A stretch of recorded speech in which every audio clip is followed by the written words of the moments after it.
We're at CAUTHE conference, and we have the opportunity to talk to an expert in international student tourism market, Professor Brian Keane from School of Hotel and Tourism Management of Hong Kong Polytechnic University. Yes, Hello, hi, Dennis. Brian. Hi, Dennis. So, why should the tourism industry be interested in international students? Well, for many years in Australia, for example, I don't think that the tourism industry had any inkling of the education market at all. And it suddenly took the tourism industry by surprise when the international education market started contributing more to the Australian economy than the tourism. And so that caused a difference of thinking then within the tourism industry. Here is a huge market that we need to understand better. And what we found in our research is that international students do travel very extensively. I mean, if you think that some may be in the destination for shorter periods, but some may be there for 4 years, or they may come back for their postgraduate studies. They're spending a lot of time in a country like Australia. They're maybe going back and forward from their home country, but in the course of that period, they are active travellers, and critically, they become potentially, if they're impressed and they enjoy the experience, they become lifetime advocates for that destination. They may return frequently, and that helps to overcome some of the challenges for a destination like Australia, which are very desirable in source markets, but it's not converted into action. For those who've been students who really understand inside the country, they're much more likely to return, to advise others to come. They become lifelong advocates. And how else are these international students different than other international tourists? Okay, well they're quite distinct, I think, from both domestic visitors and from regular internationals. Of course, international tourists can spend anything from 24 hours up to 6 months in the destination. Typically, international students are staying longer, so for, as I said, up to 4 years, but that will be punctuated by visits maybe to and from their home country. They're typically connected with a particular host institution, a university, a vocational institution, and they're in one city or regional location.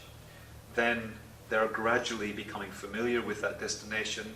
They may take day trips, they may take weekends away, they may during vacation periods go for longer trips. So their travel patterns are a bit different from, say, your international students, international visitors, tourists who are shorter time in the destination, and also different from the domestics. And are there differences between international students from different countries or regions? Yeah, sure. Well, there's quite different patterns. So a lot of, again in Australia, American students would come on study abroad programs. So they might spend 1 semester. That means their period in the country is relatively limited. Whereas others may come for a more postgraduate or English language, relatively shorter. Others come for a whole undergraduate degree. So different countries, source markets, whether it's United States, Europe, whether it's India, China, they have somewhat different patterns. Then, of course, they've got other different circumstances. Some come from, well, they probably all have the means, so either they're on scholarship or they've got some family support to come. And they have different cultural backgrounds. So maybe in China, they come from, say, one-child families. They're not used to having brothers and sisters. That means that, say, for the Chinese, they will often travel with other Chinese students because they want company. They feel maybe some degree of comfort with just the language and so on. The Europeans from countries where travel is a much more established pattern, international travel, they will be somewhat more independent in their travel. They may stay in, say, backpacker hostels, whereas again the Chinese and to some extent the Indians would opt maybe for hotels, motels, that more traditional commercial style accommodation. So different travel behaviours, different expenditures, different duration of stay, they travel with different travel groups. Most of them will bring friends and family for graduations, and that is a very underestimated part of the international student tourist phenomenon.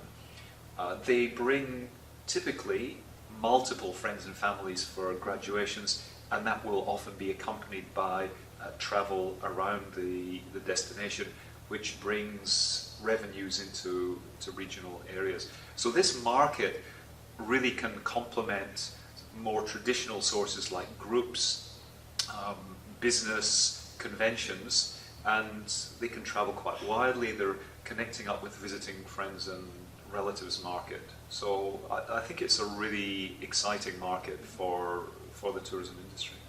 And do you have some recommendations for the tourism marketers and tourism industry?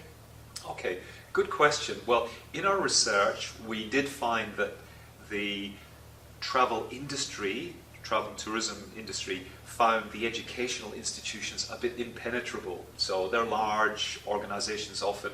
How do the tourism sector representatives get at the potential market? Now, with mobile technologies, there are, I guess, ways of doing that, creating interesting, exciting products that will stimulate interest in the destination.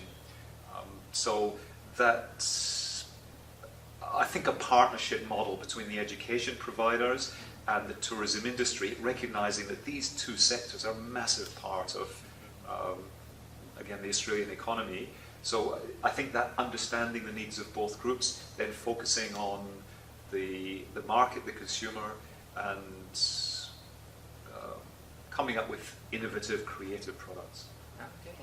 Thank you very much for your time. Good, thanks. Enjoyed it.